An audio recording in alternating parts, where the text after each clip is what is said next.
दोस्तों आज की वीडियो की हम लोग शुरुआत करते हैं एकलिंग जी के दर्शन करके। मेवाड़ के शासकों के इष्ट देव भगवान शिव का यह निजी मंदिर उदयपुर से 22 किलोमीटर की दूरी पर स्थित है एवं देश के अत्यंत महत्वपूर्ण तीर्थों में से एक है। मूलतः यह मंदिर 8वीं शताब्दी में बप्पा रावल द्वारा बनवाया गया था, परंतु आक्रमणकारियों ने इस मंदिर को नष्ट कर दिया था। महाराणा मौकल द्वारा मंदिर का पुनः निर्माण प्रारंभ किया गया। तो आज हम यहाँ पे दर्शन करने वाले हैं और दर्शन करके फिर हम लोग निकलेंगे हल्दी घाटी के लिए। आज हम आप लोगों को वो रण क्षेत्र दिखाने वाले हैं, वो युद्ध भूमि दिखाने वाले हैं जहाँ पे महाराणा प्रताप ने इतिहास रचा था।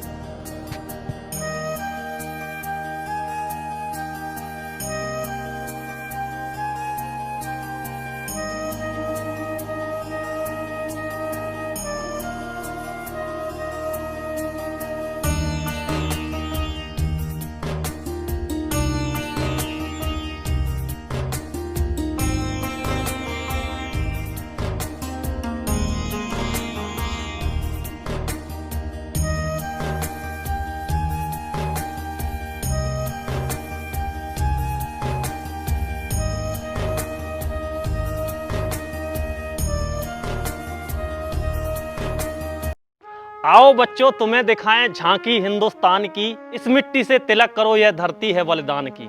बचपन में ये कविता हमको पढ़ाई गई थी। तो मैं अभी पहुंचा हूं राजस्थान के हल्दी घाटी में, जहां पे 18 जून 1576 को भीषण युद्ध हुआ था महाराणा प्रताप और अकबर के बीच में। पीछे मेरे आप लोग देख रहे हैं तो यहाँ पे हल्दी घाटी लिखा हुआ है। ये हकीकत में तो एक दर्रा है। दर्रे का मतलब ये होता है पास। पास का मतलब आप लोग अगर देखेंगे उस साइड में तो यहाँ पे एक रोड निकला हुआ है और दोनों साइड में ही आप लोग देखेंगे तो पहाड़ है। तो ये रोड बाद में निकाला गया है, उस टाइम पे तो ये पूरे पहाड़ थे, इसलिए इसको दर्रा बोला जाता है। लेकिन मेन जो जगह है जहाँ पे युद्ध हुआ था वो आगे है, वो हम आप लोगों को आगे चल के दिखाएंगे। हल्दी घाटी, हल्दी घाटी का मतलब ये है, घाटी का मतलब तो होता है जो मतलब एक तलहटी हो, पहाड़ों के एक तलहटी जिसको बोलते हैं वो होती है घाटी। और हल्दी का इसलिए इसको बोला जाता है क्योंकि इसका जो कलर है, यहाँ पे जो मिट्टी का कलर है वो पीला है, हल्दी की तरह बिल्कुल पीला है। आओ आप लोगों को दिखाता हूँ। देखिए यहाँ पे अगर आप देखें ये कई परतें हैं, यहाँ की जो परतें हैं, यहाँ की जो मिट्टी है वो पीली है बिल्कुल हल्दी की तरह, इसीलिए इसको हल्दी घाटी बोला जाता है। ये देखिए, अगर आप लोगों को कैमरे में नहीं दिख पा रहा हो तो मैं यहाँ से थोड़ा सा तोड़ के आप लोगों को दिखाता हूँ। ये देखिए, ये जो मिट्टी है ये थोड़ी सी भीगी हुई मिट्टी है, इसलिए वैसे अगर आप देखें तो बिल्कुल पीली, मेरे हाथ पीले हो गए। इस तरह की यहाँ पे मिट्टी है, इसलिए इसको हल्दी घाटी बोलते हैं। 18 जून 1576 को जब यहाँ पे भीषण युद्ध हुआ था तो ये जो पीली पीली मिट्टी है लाल हो गई थी। यहाँ पे बहुत ही भीषण युद्ध चला था। यहाँ पे जो युद्ध हुआ था उसमें महाराणा प्रताप की तरफ से उनके सेनापति थे झाला मन्ना हकीम खां सूरी, और अकबर की तरफ से जयपुर के राजा मान सिंह, वो मतलब अकबर की तरफ से सेनापति थे, यहाँ पे सेना को संभाल रहे थे। तो बहुत ही भीषण युद्ध चला था, 4 से 6 घंटे तक ये युद्ध चला था और आज 400-500 साल का इतिहास रच गया है। और आगे हम चलेंगे जहाँ पे जो मेन युद्ध की जो रणभूमि है, जहाँ पे युद्ध हुआ था, वो आप लोगों को दिखाएंगे। यहाँ पे अगर आप देखेंगे तो वन विभाग द्वारा यहाँ पे एक बोर्ड लगाया गया है जिसपे लिखा हुआ है हल्दी घाटी दर्रा प्रारंभ। और यहाँ पे एक बाउंड्री भी की गई जिससे जो पर्यटक यहाँ पे आए वो इसको देख सकें। यहाँ पे अगर आप देखेंगे तो शिलालेख वगैरह लगे हुए थे, वो भी अभी पूरी तरह से निकाल दिए हैं। युद्ध का जो मैदान था, जो हल्दी घाटी का जहाँ पे युद्ध हुआ था, वो है अंदर यहाँ पे जंगल में।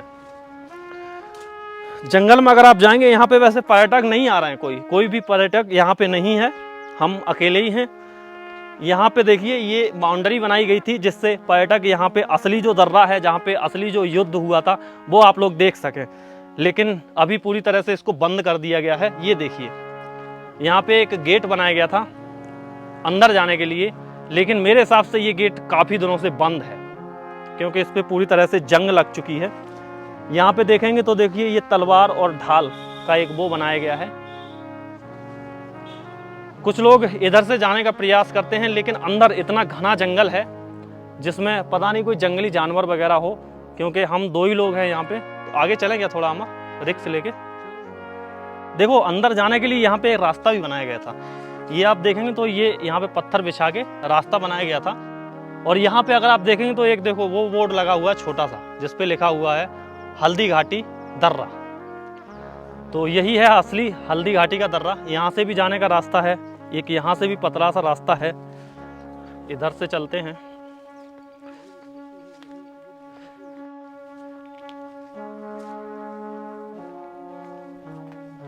ये देखिए यहाँ पे एक ये नाला है, जो नाला था ना, नाला आगे जाके इसी नाले में आगे अगर हम जाएंगे तो आप लोग दिखाएंगे, ये वो नाला था जहाँ पे जब महाराणा प्रताप का जो चेतक था उसने अपने मतलब स्वामी को बचाने के लिए उस वाले जो ऊपर जो पहाड़ दिख रहा है आपको ऊपर वाला, उस पहाड़ से और इस तरफ की ओर छलांग लगाई थी और बाद में उसने मतलब अपने प्राणों को वहीं पे त्याग दिया था। वो आगे उनकी चेतक की समाधि बनी हुई है और वो नाला भी है, वो स्थान भी है जहाँ से चेतक ने मतलब कूदा था अपने मालिक को लेके। चारों तरफ से यहाँ पे पहाड़ हैं काफ़ी ऊंचे ऊंचे और बीच में यहाँ पे घाटी है, तलहटी है। तो जो मुगल सेना थी वो इधर से आ रही थी और महाराणा प्रताप की जो सेना थी वो ऐसे पहाड़ों पे बैठी हुई थी। तो जब वो इधर से आते थे तो उन पे तीर और कमानों से वार किया जाता था, उनकी सेना को मारा जा रहा था। ऊपर से वो लोग वहाँ से वार कर रहे थे, यहाँ पे जो मुगलों की सेना थी वो समाप्त होती जा रही थी और कुछ थोड़े से ही सैनिक, महाराणा प्रताप के बहुत थोड़े से सैनिक थे, वो उन पे भारी पड़ रहे थे। अकबर ने पूरे हिंदुस्तान पे कब्जा कर लिया था, पूरे हिंदुस्तान उसके कब्जे में था, तो कोई भी उसके खिलाफ आवाज़ नहीं उठा पा रहा था। तो महाराणा प्रताप ही एक ऐसे हिंदू राजा थे जिन्होंने अकबर के खिलाफ आवाज़ उठाई, अपना राजपाट छोड़ के इन जंगलों में वो भटके थे, घास की रोटियां तक खाई थी अपने देश को आज़ाद कराने के लिए, यानी मुगलों से बचाने के लिए उन्होंने घास की रोटियां तक खाई थी। बलिदान की ये धरती है जहाँ पे महाराणा प्रताप ने बलिदान दिया था। यहाँ से अभी हम लोग बाहर चल रहे हैं, जो चेतक की समाधि है वो आप लोगों को दिखाएंगे। हमारे सिवा यहाँ पे मैं और अमर भाई जो कैमरा पकड़े हुए हैं, उनके सिवा इस जंगल में कोई भी नहीं है, क्योंकि यहाँ तक कोई भी नहीं आता है। जो दर्रा हम लोगों ने आप लोगों को दिखाया था आगे जहाँ पे पीली मिट्टी है, बस वहीं तक जो पर्यटक हैं वो आते हैं देखने वाले और वहीं से वापस चले जाते हैं। लेकिन असली जो दर्रा है जहाँ पे युद्ध हुआ था तो वो ये है। दोस्तों, हल्दी घाटी का जो युद्ध था उसमें चेतक जो था, महाराणा प्रताप का जो घोड़ा था, उसकी अहम भूमिका थी, क्योंकि वो घायल हो गया था, एक पैर उसका घायल हो गया था। उसके बाद भी अपने मालिक को 26 फीट नाला कूदने के बाद बचा के ले आया था। यहाँ पे उसकी समाधि स्थल बनी हुई है। बलीचा नामक ये गांव है जहाँ पे चेतक की समाधि बनी हुई है। यहाँ पे अंदर है जहाँ पे उसका दाह संस्कार किया गया था। अभी हम जिस स्थान पे जा रहे हैं ये है चेतक समाधि, जहाँ पे चेतक की समाधि को बनाया गया है। समाधि परिसर में एक पुराना मंदिर है जिसके बारे में माना जाता है कि इसे 1551 में महाराणा प्रताप के पुत्र थे करण सिंह जी, उन्होंने इसको बनवाया था। दोस्तों, यहाँ पे महाराणा प्रताप का एक बहुत बड़ा स्टेचू बना हुआ है। ये महाराणा प्रताप का यहाँ पे स्मारक बना हुआ है। ऊपर पहाड़ पे है, अष्टधातु का ये मूर्ति है, प्रतिमा है, जिसमें भाला लिए हुए हैं, घोड़े पे सवार हैं। काफ़ी विशाल प्रतिमा है। नज़दीक से दिखाओ जूम करके।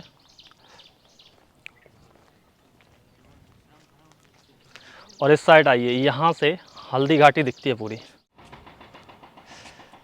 यहाँ पे देखिए, ये पूरा हल्दी घाटी का मैदान है और यहाँ पे अगर आप जाएंगे आगे की तरफ तो वहाँ पे दर्रा है, जो हल्दी घाटी का दर्रा बोला जाता है, और वहीं पे आगे मैदान है जहाँ पे हल्दी घाटी का युद्ध हुआ था। ये है यहाँ पे हल्दी घाटी, कुछ यहाँ पे होटल वगैरह बन चुके हैं। एक यहाँ ये होटल बन रहा है हल्दी घाटी के नाम से। यहाँ से देखिए कितना खूबसूरत नज़ारा यहाँ से दिख रहा है। अभी बहुत ही ऊंचाई पे हम लोग खड़े हुए हैं।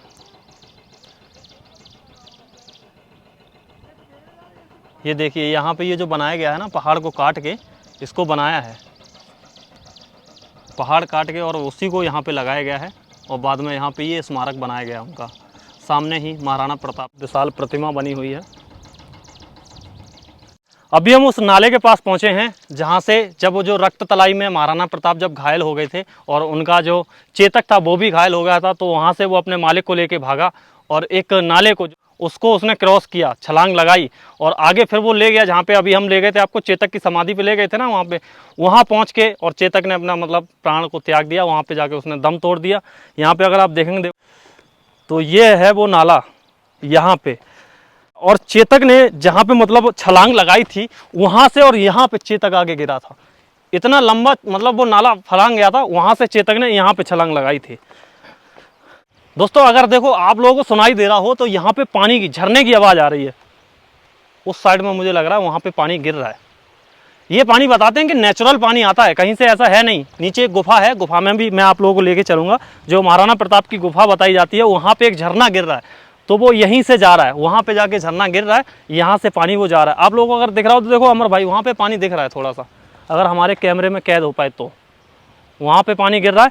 और अगर नज़दीक से यहाँ से देखेंगे तो देखो वो जो पेड़ है ना उसके पास में एक छोटा सा झरना बह रहा है, वहाँ उसकी आवाज़ आ रही है उस जगह की। इसमें तो नहीं है। तो यहाँ पे चेतक मतलब छलांग लगाई थी और यहाँ चेतक गिरा था आके।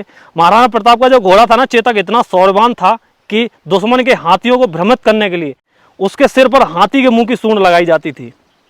चेतक ने हल्दी घाटी के युद्ध में 1576 के युद्ध में अपने शौर्य और पराक्रम द्वारा अपने स्वाभिभक्त होने का परिचय दिया था। युद्ध में घायल होने पर भी महाराणा प्रताप को निकाल ले जाने का काम चेतक ने किया। वह 26 फीट के इस नाले को फलांग गया था। इस नाले को चेतक 26 फीट का ये जो नाला है इसको फलांग गया था, मतलब उसने वहां से छलांग लगाई थी, यहाँ पे आके चेतक गिरा था और यहाँ से उसका एक पैर मतलब पैर में चोट लगी हुई थी, फिर भी उसने अपने मालिक को मतलब बचाया। महाराणा प्रताप भी घायल हो चुके थे और चेतक का भी एक पैर काम नहीं कर रहा था, वो भी पूरी तरह से घायल था। यहाँ पे छलांग लगाने के बाद चेतक आगे पहुंचा और जहाँ पे उसका समाधि स्थल बना हुआ है वहाँ पहुँचने के बाद चेतक ने अपने प्राणों को त्याग दिया।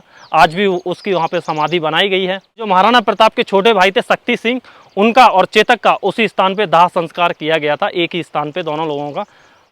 यही है वो नाला, 26 फीट का जो नाला है। यहाँ पे जो पर्यटक विभाग है उसने यहाँ पे ये घेराबंदी की हुई है, ये देखने के लिए यहाँ पे बना हुआ है। हालांकि यहाँ पे बहुत ही कम पर्यटक पहुँच पाते हैं। पर्यटक ज़्यादातर वो चेतक की जो समाधि है वहीं पे आते हैं और वहीं से चले जाते हैं। हमने वहाँ नीचे ही एक लोगों से पूछा था, सामने एक चाय की दुकान थी जहाँ पे हमने चाय पी, तो हमने उनसे पूछा कि जहाँ पे रियल, जहाँ चेतक ने छलांग जो लगाई थी वो नाला कहाँ पे है और कहाँ पे वो स्थान है जहाँ चेतक मतलब छलांग लगा के और फिर यहाँ पे आके उसने अपने प्राणों को त्यागा था। तो भाई ने हमको बताया कि आप आगे जाएंगे तो महाराणा प्रताप का जो स्मारक बना हुआ है वहाँ से जब आप थोड़ा सा आगे चलेंगे तो एक कट है रास्ते में ही, वहाँ से जब आप चले जाएंगे तो आगे नीचे देखेंगे एक झरना सा बह रहा, आवाज़ आएगी आपको और वहीं पे वो स्थान बना हुआ है। तो यहाँ पे ये नाला है और यहाँ पे चेतक ने छलांग लगाई थी। कितना शक्तिशाली घोड़ा रहा होगा वो जिसने वहाँ से और यहाँ पे छलांग लगाई थी। रणबीच चौकड़ी भर भर कर चेतक बन गया निराला था, राणा प्रताप के घोड़े से पड़ गया हवा का पाला था। यहाँ पे एक ये हल्दी घाटी म्यूजियम बना हुआ है जिसमें अगर आप जाते हैं तो 120 रुपये प्रति व्यक्ति का टिकट लगता है, जिसमें आपको शो देखने को मिलता है। एक फिल्म दिखाई जाती है जो महाराणा प्रताप पे आधारित है, जहाँ पे हल्दी घाटी का युद्ध दिखाया जाता है, तो वो आप लोग यहाँ पे देख सकते हैं। अभी हम चलेंगे आगे जहाँ पे जो एक प्राचीन गुफा है बताते हैं जहाँ पे महाराणा प्रताप रहे थे, वो आप लोगों को दिखाएंगे। रक्त तलाई दिखाएंगे, तो उसका हम एक अलग से पार्ट बनाएंगे। इस वीडियो को हम लोग यहीं पे एंड करते हैं और मिलते हैं इसके दूसरे पार्ट में। तेज तीर तलवार खनकती, सोनिक रक्त उबलता था, चेतक पर असवार वीर जब बैरी देख मचलता था। हाथों में हथियार चमकते, आंखों में अंगारे थे, एकलिंग भगवान प्रभु के हर हर लगते नारे थे। झाला पुंजा तोमर जैसे रणवीरों की टोली थी, महाकाल वन युद्ध में सबने खेली खून की होली थी। हल्दी घाटी गूंज उठी जिस योद्धा की ललकार से, चेतक अश्व सवार प्रतापी राणा की हुंकार से। ऐसे प्रबल शिरोमणि को शीश नमन हम करते हैं, मेवाड़ मुकुट राणा प्रताप को सत सत वंदन करते हैं, सत सत वंदन करते हैं।